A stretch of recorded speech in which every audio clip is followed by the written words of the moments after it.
Das lembranças de infância que eu tenho assim, mais antigas, de quando eu era bebê.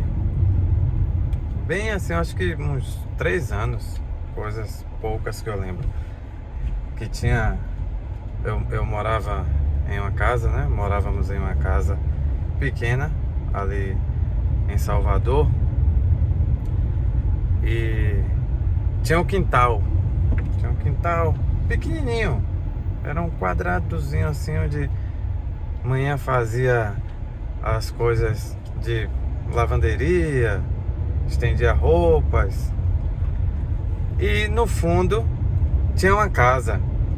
Eu, na minha imaginação, pensava que aquela casa era como um zoológico, porque eu ficava escutando barulho de animais. Não sei se era barulhos de animais mesmo que eu escutava, ou era só coisa da minha imaginação e do que eu tenho lembrança, assim, desse período que eu era muito criança.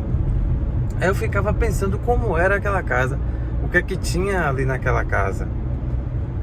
E realmente tinha alguns animais, mas animais domésticos, não os animais que eu pensava que tinha, como eu pensava que era.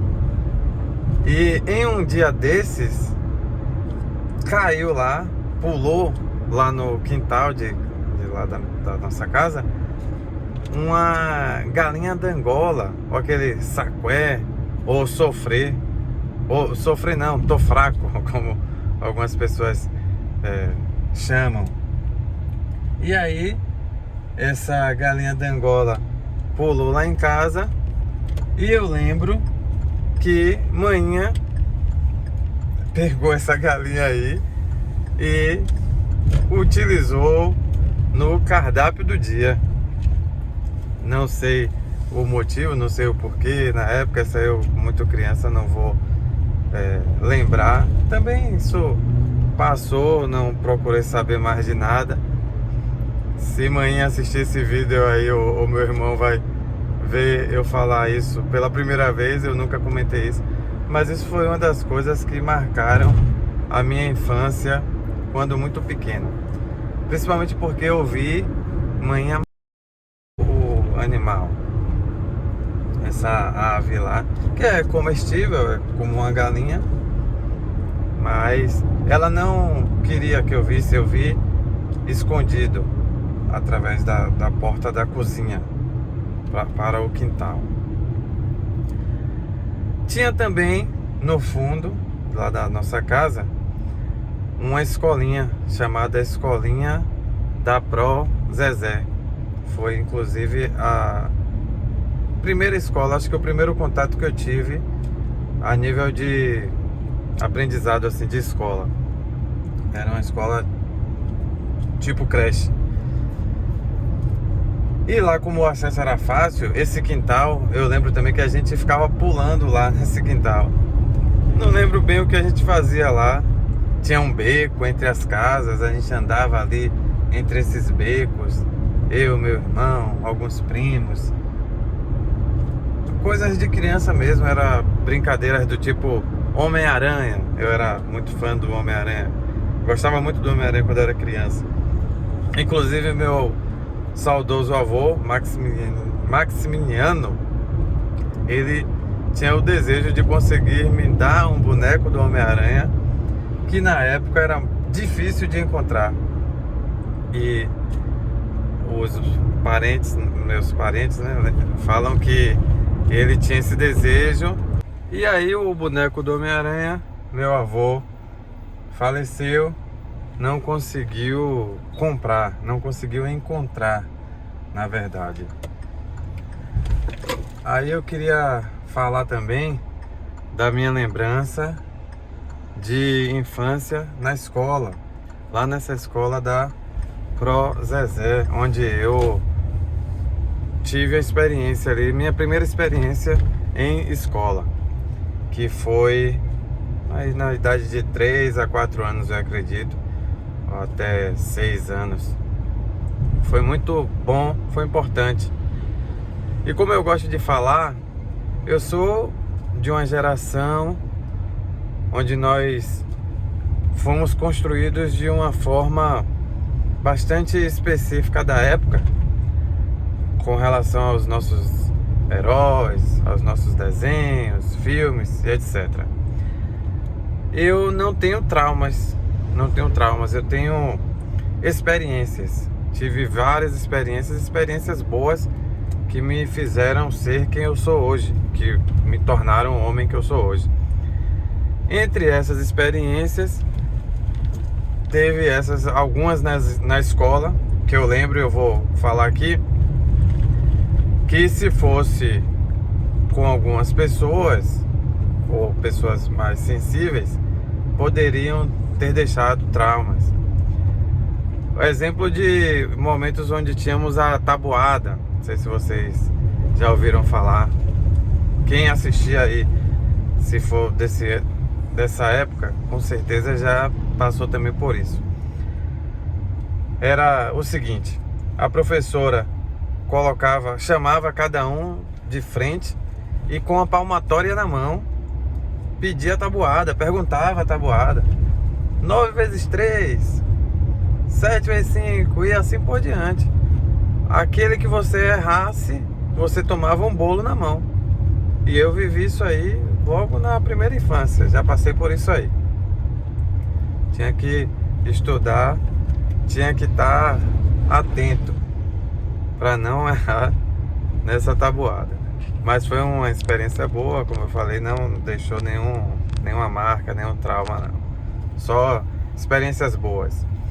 Depois aí eu fui para uma outra escola, uma escola pública, Colégio Cônego Emílio Lobo, onde tive várias experiências também. Na época ficávamos em fila antes de entrar na sala, cantava o hino nacional, depois entrávamos em fila, enfileirados, a professora na frente, e seguíamos a fila até entrar na sala de aula. Aí eu tenho um espaço na minha infância onde eu não me lembro de tanta coisa assim que aconteceu nesse período. E aí mais à frente eu lembro de que eu viajei, né? Viajamos, fomos morar em Areia Branca. Essa parte de termos morado em Areia Branca eu vou deixar para um outro vídeo, para não ficar muito longo, um vídeo só. E aí também já vai entrar em uma outra fase da minha vida, que é a fase da adolescência, o início da adolescência.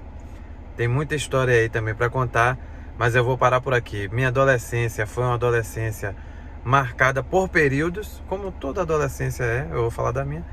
No início teve uma parte ali muito de rebeldia, por vários motivos. Mas o que eu quero deixar claro até aqui, nesse vídeo, é que aqui é um vídeo muito mais para eu ter guardado, muito mais para eu guardar aqui no meu acervo, no meu arquivo pessoal, do que para expor ou para querer algum retorno com isso. Não, é só mesmo para eu deixar guardado aí. Marca essa primeira passagem, esse primeiro momento aí, coisas que aconteceram lá na minha primeira infância, que eu ainda me lembro, que eu ainda recordo e que foram importantes para a minha construção. E marca também, principalmente, acima de todas as coisas, a presença de Deus na minha vida.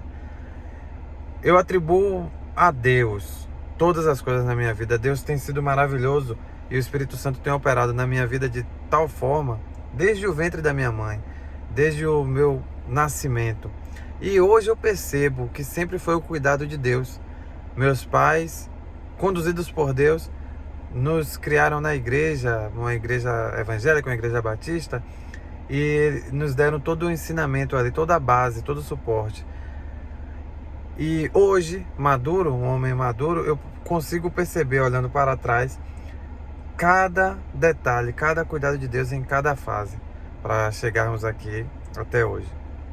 Então, nesses livramentos, em todos os acontecimentos, a resiliência, a força, a perseverança, a vontade de continuar, a esperança de crer em um dia melhor, mesmo estando em um contexto muito difícil, que eu nasci e me criei em uma situação difícil financeiramente, difícil socialmente, em um local com inúmeras injustiças sociais e dificuldades, onde as influências não eram boas, as oportunidades para coisas boas, para coisas saudáveis eram poucas, e as oportunidades para práticas inadequadas, para uso de drogas e para outras coisas eram muitas.